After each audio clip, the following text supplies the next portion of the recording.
আগে কইবা না আমার লগে পানি আনতেছ, দেন দেন, দখল দিয়ে দিলাম আগে। এবার কে নিয়ত করছিল খাইতে আমি জানি না, আমার জন্যে মাশাআল্লাহ জাযাক।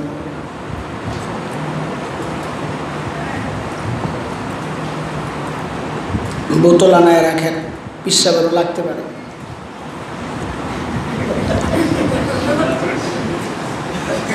তুই আসলে মায়েরই খাবি আজকে।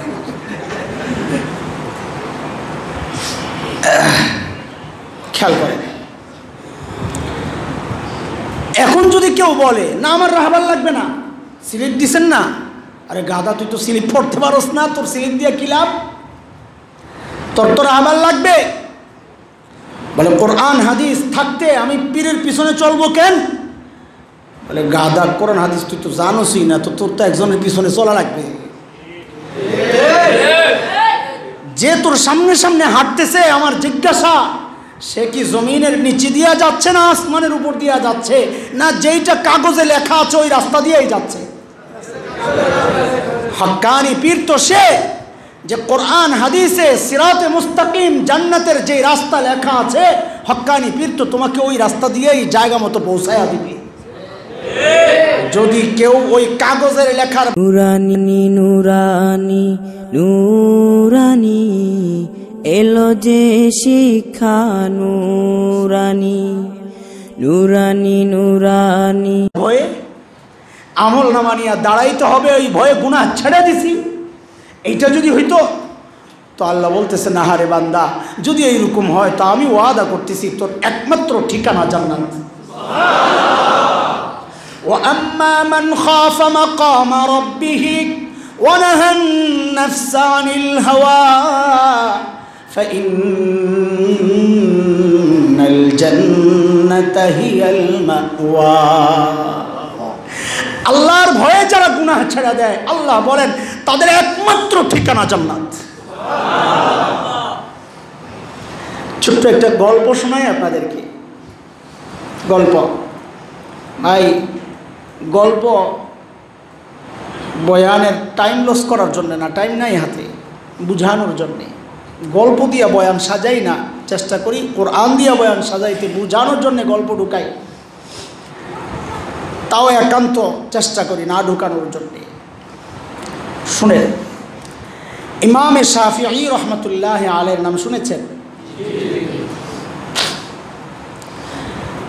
অনেক বড় মুহাদ্দিস, অনেক বড় ফকিহ মুফতি, অনেক বড় বুজুর্গ। তার সময়ের গভর্নর বউ তালাক দিস। কেন? বউকে খুব মায়া করত গভর্নর, কিন্তু বউ ছিল চরম রকচটা, জামাইয়ের সাথে খুব রূঢ় আচরণ করত। আছে না এরকম? আমাদের এলাকায় বলে দারোগা বেটি। দারোগা বুঝেন? পুলিশ দারোগা। যে সমস্ত মহিলারা জামাইয়ের সাথে ওই রকম উঁচু গলায় কথা বলে, তো আমরা বলে দারোগা বেটি। সব সমাজে এরকম দুই চারটা দারোগা বেটি থাকে না? আপনাদের এলাকায় তো সব রাবেয়া বসরিয়া দুই একজন আছে, আল্লাহ হেদায়েত দেখ। হাদিসের কথা, হাদিসের কথা, আইয়ুমা ইমরাআতিন মাতাত ওয়া যাওজুহা আনহা রাদিন দাখালাতিল জান্নাহ। কোন নারী যদি এই অবস্থায় মারা যায় যে তার স্বামী তার উপর রাজি, আল্লাহর নবী বলেন যে সে জান্নাতে ঢুকে যাবে, যদি ঈমান থাকে আর কি। ঈমান মূল শর্ত। তো ওই মহিলা গভর্নরকে খুব জ্বালায়। গভর্নর সবর করে, সহ্য করে, এটাও সওয়াবের কাজ। বউয়ের জ্বালানি সহ্য করা এটাও নেক, সওয়াবের কাজ, সবরের সওয়াব পাবে। একদিন বউ জিদ করে এক পর্যায়ে বলে ফেলছে, দূরও জাহান্নামী, সরেন। আল্লাহর বান্দার এটা দিলের মধ্যে বড় চোট লাগছে, এতদিন গালাগালি করছস, কিচ্ছু বলি নাই, ঠিক আছে কয়দিন গেলে গাই শেষ, এখন শেষমেশ আমারে জাহান্নামী বানায় দিলি তুই। মনের মধ্যে খুব ঘিন লাগছে, প্রেস্টিজে লাগছে এটা। তো মনে মনে চিন্তা করতেছে, আমি যদি জাহান্নামী হই আর তুমি জান্নাতি, তা আখেরাতে তো আমাদের মিলন হবে না, দুইজন দুই জায়গায়। তা আখেরাতের অনন্তকাল যদি একসাথে থাকতে নাই পারি, আর এই দুনিয়ার ক্ষণস্থায়ী জিন্দিগিতে একসাথে থাইকা লাভ কি? ওটা গভর্নরের ভিতরে ঘুরতেছে, তো জিদ করে দিছে তালাক, যা আমি যদি জাহান্নামী হই তো তোর 3 তালাক দিলাম, যা। শয়তান তার একটা ভূমিকার কথা আপনাদেরকে শোনাই। স্বামী স্ত্রীর মাথার মধ্যে সারাক্ষণ শয়তান খালি এই পুশ করে, জামাইরে বুঝায়, বেটা তোর মতন এমন একটা পাড়া, তুই চাইলে আরও একটু ভালো বিয়ে করতে পারতি, কিসের অভাব তোর? তোর চেয়ে অসুন্দর, টাকা পয়সা নাই, তার বউ দেখ কি স্মার্ট, কি সুন্দর। তো হেরা আফসোস লাগে খুব, আর বউয়ের সাথে খারাপ ব্যবহার করে। বউরে বুঝায়, তোমার মতো এরকম সুন্দরী নারী, এইরকম একটা পোলার লাগে ঘর সংসার করো, কপালটা তোর মা তোর বাবা তোর জীবনটাই শেষ করে দিল। এটা বউরে বুঝায়। তো বউ লাগালাগি করতে করতে এক পর্যায়ে তালাক হয়। যেই না তালাক হয়, শয়তান সাথে সাথে ইউটার্ন লয়, পুরা পোল্টি। এখন জামাইরে যায় বুঝায়, হায় হায় করলি কি, বেটির কিছু দোষ আছে কিন্তু গুণও তো অনেক আছে মাশাআল্লাহ। মাথায় তখন ঘুরতে থাকে, হায় কি করলাম, অনেক গুণও তো আছে মাশাআল্লাহ। আর বউরে বুঝায়, করলি কি, জামাই পাইছস, আরে ওই রকম টাকা পয়সা হয়তো নাই, কিন্তু তোর জন্য তো দিলটা খুইলা তোরে ভালোবাসে। হ্যাঁ, কত শয়তান আছে টাকা পয়সা কামায় কিন্তু আরেক বেটির সাথে খাতির, এই বেটা তো এই কাম করে না। বেটিরে তখন বোঝায়, তখন শয়তান এটিরে আবার মিলাইতে চায়, এগুলো ঢুকায়া ঢুকায়া তখন অস্থির হয়ে যায়। তালাক দেওয়ার আগে তালাক দেওয়ার জন্য অস্থির হয়ে যায়, দেওয়ার পরে দেখবেন মিলার জন্য অস্থির হয়ে যায়। কারণ কি, ওই শয়তান পোল্টি মারছে। তখন হুজুরদের কাছে দৌড়ায়। এক হুজুরের কাছে যায় বলে, হুজুর তালাক 3টা দিয়েছি ঠিক আছে, কিন্তু রাগের মাথায় দিছিলাম, দেখে কোনো রকম ফতুয়াটা নিজের মতো আনা যায় কিনা। হুজুর রাগের মাথায় তালাক দিছি। আরে বেটা, খুশির মাথায় আবার কেউ তালাক দেয় নাকি? কোথেকে আইলো এই মাসালা? যখন দেখে হুজুর তালাকের ফতুয়া দিয়া দিছে, হুজুর বাদ যা আরেক হুজুরের কাছে, হুজুর বাচ্চা কাচ্চা আছে, কি করি কোন তো, রাগের মাথায় তালাক দিয়ে। হুজুর ফেরত আনার কোনো সিস্টেম টিস্টেম আসেনি, কি জানি একটা আছে বলে হুজুরের মুখ দিয়ে বাইর করতে চায়, ও হিল্লা বিয়া। আর দোষ পড়ে মৌলবীরা হিল্লা বিয়া করায়। তুমি যে যায় গুতাও, হুজুর পুরো রাস্তা টাস্তা আসেনি, এটা দোষ না। তো হুজুর বলে, ভাই হিল্লা টিল্লা করা যাবে না, যে হিল্লা করে নবী তার উপরও লানত করছেন, যার জন্যে করে নবী তার উপরও লানত করছেন। লানা রাসূলুল্লাহ সাল্লাল্লাহু আলাইহি সাল্লাম আলাল মুহাল্লিল ওয়াল মুহাল্লাল।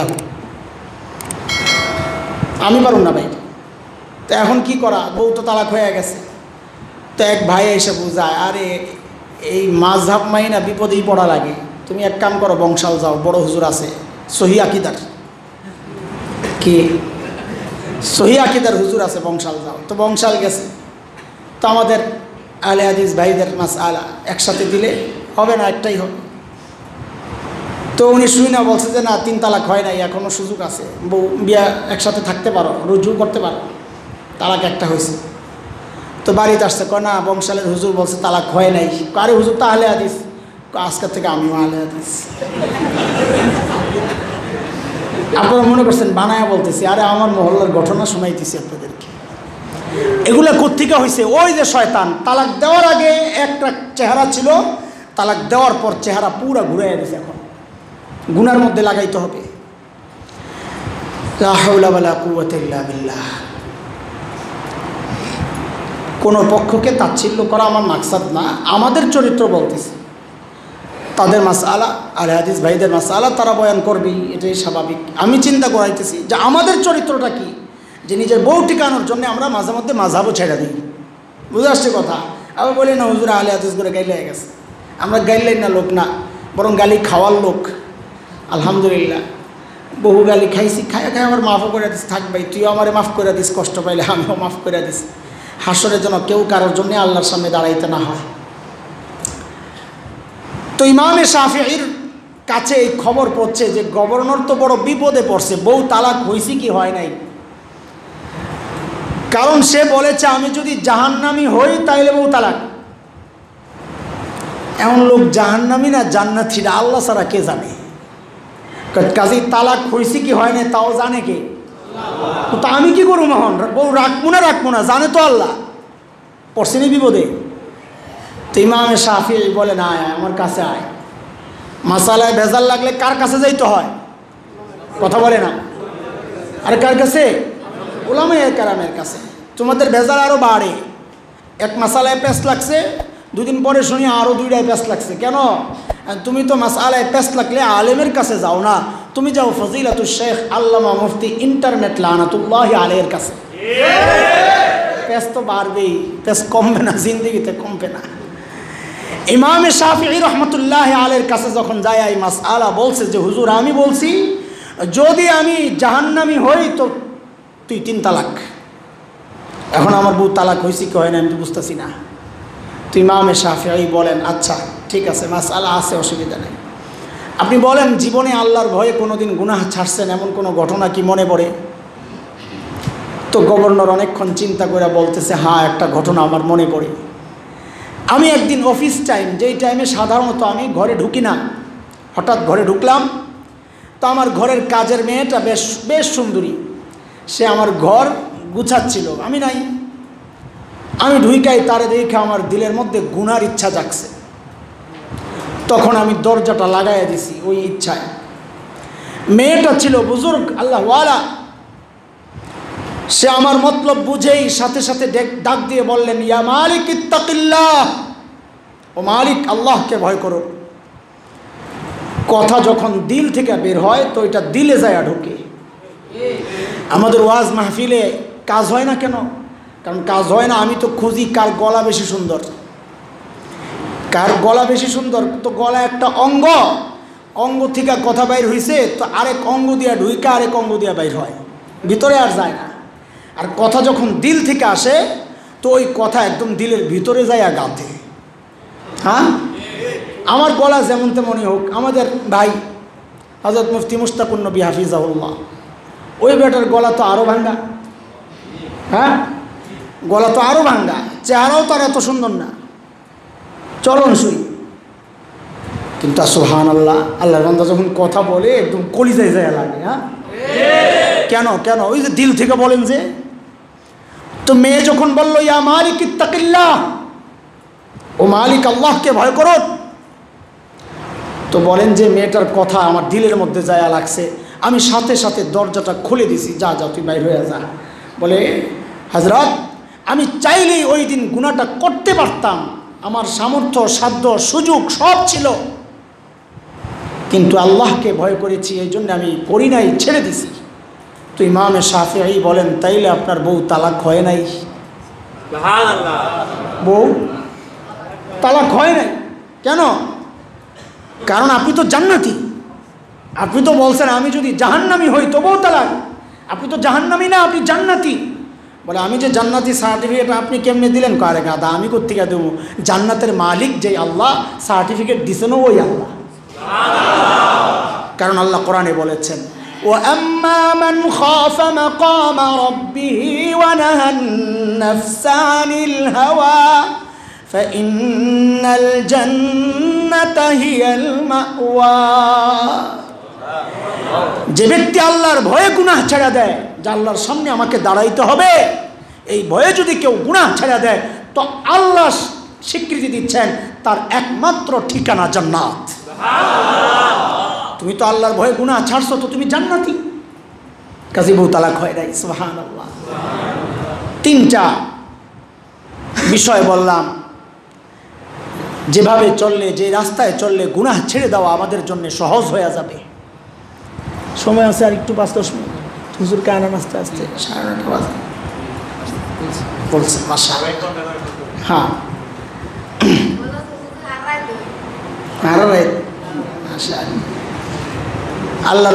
আল্লাহর ওলি ওয়াজ করছে, কোনো এলাকায় যদি বুজুর্গের কবর থাকে ওই এলাকায় অন্য অন্য কবরবাসীর উপর আল্লাহর রহমত আসে। বুজুর্গ ওয়াজ করে ঘরে গেছে, দেখে যে বাইরে চিল্লাচিল্লি হয়, তো খাদেমরে পাঠাইছে খবর লত যায় মানুষ কেন চিল্লাচিল্লি করতেছে, কি সমস্যা, কোনটা বইলা কোন বিপদে হইল আমার। তো খাদেম বাইরে যায় যা শুনলো দৌড়ে এসে তাড়াতাড়ি গাঠটি গোল করেন, এই এলাকায় দেরি করা যাবে না। কি জন্যে?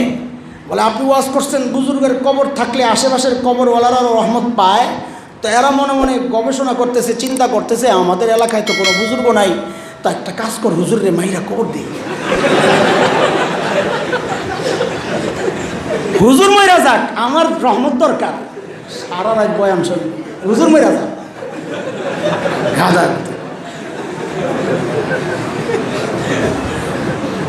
4 নম্বর রাস্তা, যে পথে চললে গুনাহ ছাড়া সহজ হয়ে যাবে ইনশাআল্লাহ।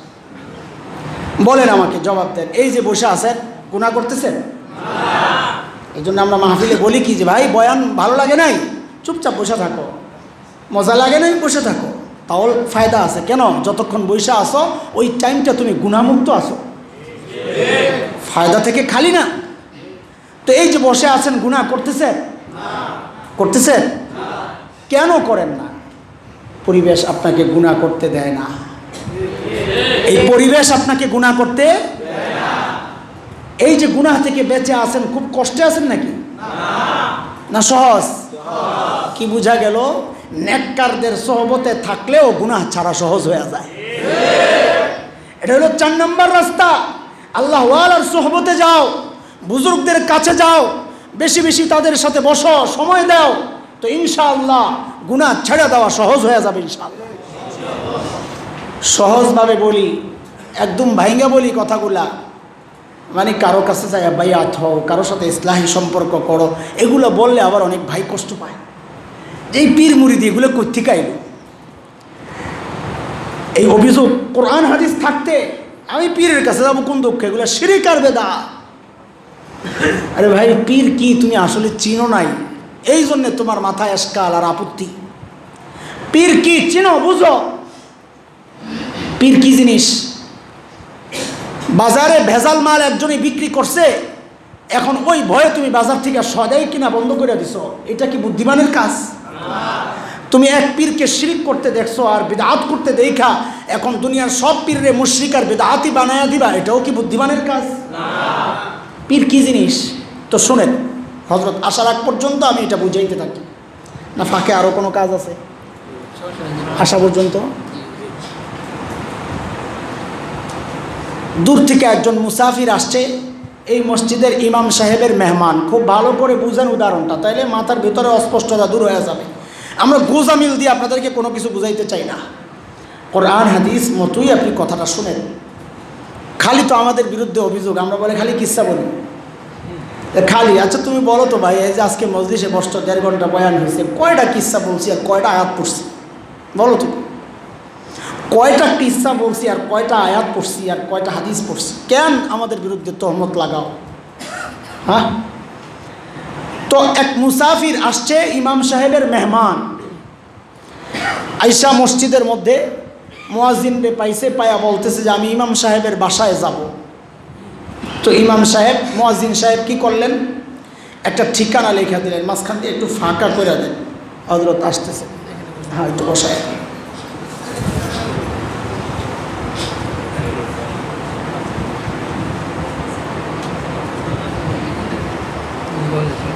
হ্যাঁ বসুন, বসুন।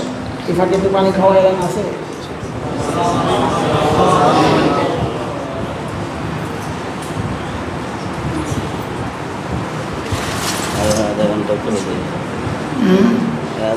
হ্যাঁ, এই ওয়াজ হয়ে গেছে।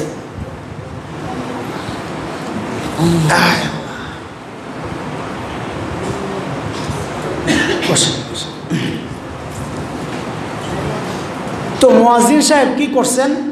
একটা কাগজের মধ্যে ইমাম সাহেবের বাসার ঠিকানা লেখা দিয়েছেন, যে দিক দিয়ে সোজা যাবা, ডাইনে যাইয়া বামে, বামে যাইয়া ডাইনে, এরপরে সোজা, এরপরে দেখবা কাঞ্চন ব্রিজ, ব্রিজের রাস্তা পার হইলে একটা 4 তলা বিল্ডিং, ওটার 3 তলা ইমাম সাহেব থাকে, সুন্দর করে লেখা দিয়েছে। তো আল্লাহর বান্দা স্লিপটা পাইয়া, আমি তো লেখাপড়া জানি না, এখন এই স্লিপ তার কোনো দাম আছে? তো মুয়াজ্জিন সাহেব কি করছেন? আচ্ছা আচ্ছা সমস্যা নাই, একটা খাদেমকে ডাক দিছে, ভাই এদিকে আসো, ইনি আমাদের ইমাম সাহেবের মেহমান, ইমাম সাহেবের বাসায় পৌঁছাইয়া দিয়ে আসো। তো খাদেম আগে আগে হাঁটে, মেহমান পিছনে পিছনে হাঁটে। বলেন আপনারা, খাদেম যে ইমাম সাহেবের বাসায় নিয়ে যাচ্ছে, এই পথটা কি মাটির নিচে দিয়া, আসমানের উপর দিয়া? এটা ওই পথ যেই পথের কথা এই কাগজে লেখা আছে। তো তোমার জন্য এই রাহবার লাগলো কেন? তোমার জন্য একজন সাথে দেওয়া লাগলো কেন? কারণ তুমি লেখা পড়তে পারো না। তো তোমার জন্য সহজ কোনটা? ওই একজনের পিছনে পিছনে যাওয়া ঠিকানা মতো। আরে কথা বুঝে আসছে? তাড়াতাড়ি আরে আসতে দেন, যতক্ষণ থাকবে আমার ডিস্টার্ব হবে। আগে কইবা না আমার লাগে পানি আনতেছ, দেন দেন, দখল দিয়ে দিলাম আগে। এবার কে নিয়ত করছিল খাইতে আমি জানি না, আমার জন্যে। মাশাআল্লাহ, জাযাক।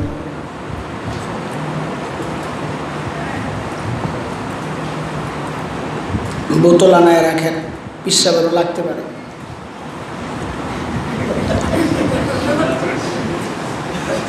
তুই আসলে মায়েরই খাবি আজকে।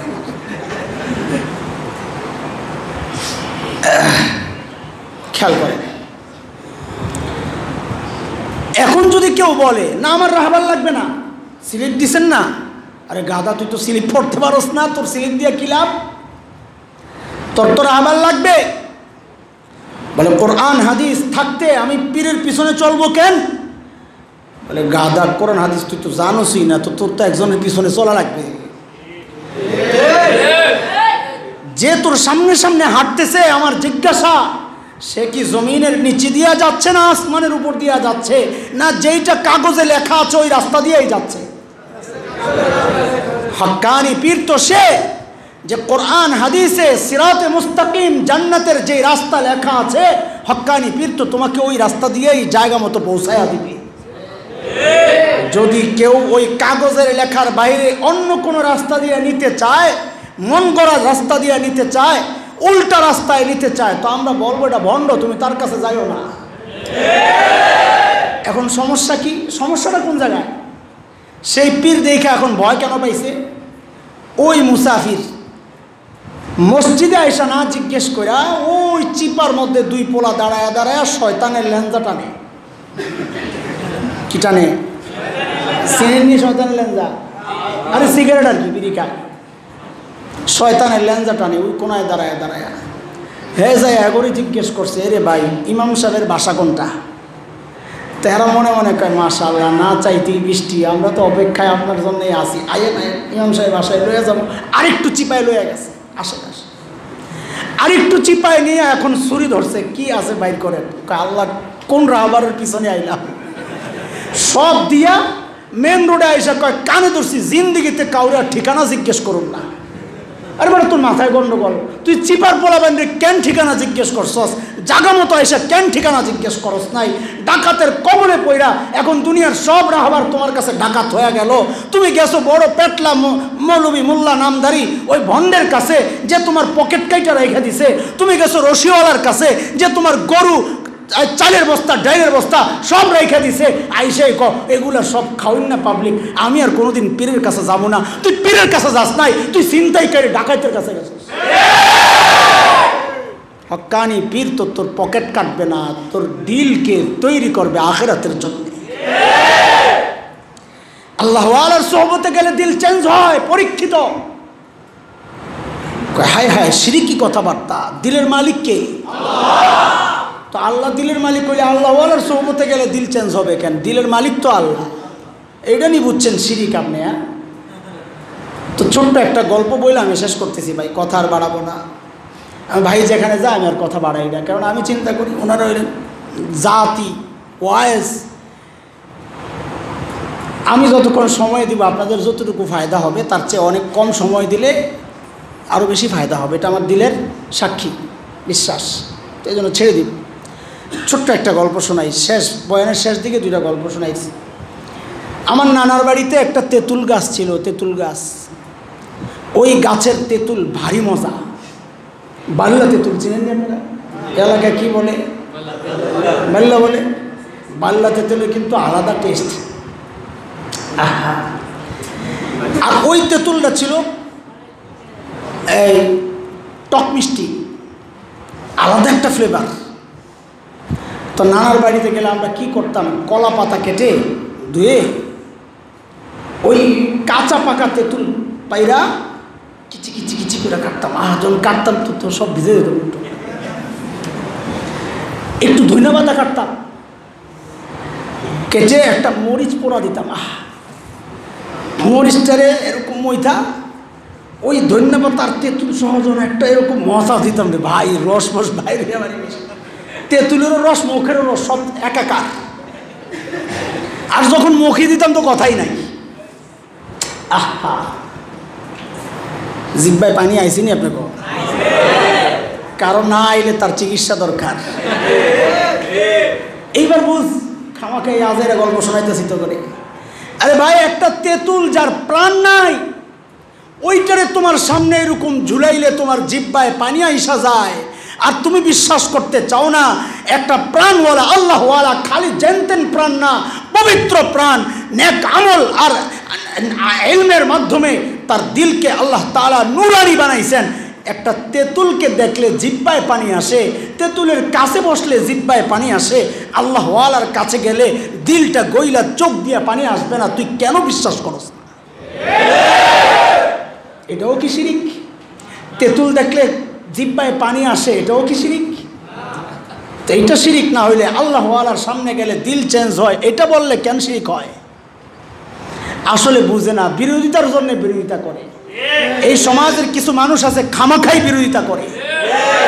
রেলগাড়ির জানালার পাশে বসছে একজন, এই পাশে বসছে আরেকজন, যে এই জানালার পাশে বসছে এর হলো জ্বর, শেষ কথা আমার, এর হলো জ্বর। তো জ্বর যেহেতু বাতাসটা বেশি লাগে, একটু কষ্ট লাগে, তো জানালা বন্ধ করে লাই। ওই বেড়াকে খবরদার জানালা দিবেন না, আমার গরম লাগতেছে। লাগছে দুজনে মারামারি, মারামারি করে নাক মাক ফাটায়, আরও লোকজন আছে, ভাই কী হয়েছে? ভাই আমার জ্বর, আমি কই একটু জানালা বন্ধ করতে, কই দিব না। তো একজন বুঝাইছে, আরে লোকটা অসুস্থ, জানালা বন্ধ করেন না, আপনার একটু কষ্ট হবে আর কি। ও মা, জানালা বন্ধ করতে চায়, জানালা নাই। তো এতক্ষণ যে মারামারি করলি, জানালা আছে না নাই ওটার খবর নাই, হুদায় মারামারি করে শেষ। আমাদের এই সমাজে কিছু মানুষ আছে আগামাথা কিছুই বুঝে না, খালি বিরোধিতা করার জন্য বিরোধিতা করে, কিন্তু আসলে বুঝে না কিচ্ছু করার কি। কথা বুঝে আসছে? এই জন্য দোস্ত মহতারাম, গুনাহ ছাড়তে হবে। গুনাহ ছাড়ার জন্য এই 4টা সহজ রাস্তা বললাম, বড়দের কথা। যদি ওইভাবে জীবনকে সাজায় তো ইনশাআল্লাহ মৃত্যুর সময় মালিকের ওই ডাক শুনবো। কোন ডাক? ইয়া আইয়াতুহান নাফসুল মুতমাইন্নাহ ইরজিই ইলা রাব্বিকি রাদিয়াতাম মারদিয়াহ ফাদখুলি ফি ইবাদি ওয়াদখুলি জান্নাতি। আল্লাহ আমাদের সকলের এইরকম মৃত্যু নসিব করেন, আমিন। ওয়া আখিরু দাওয়ানা আলহামদুলিল্লাহি রাব্বিল আলামিন।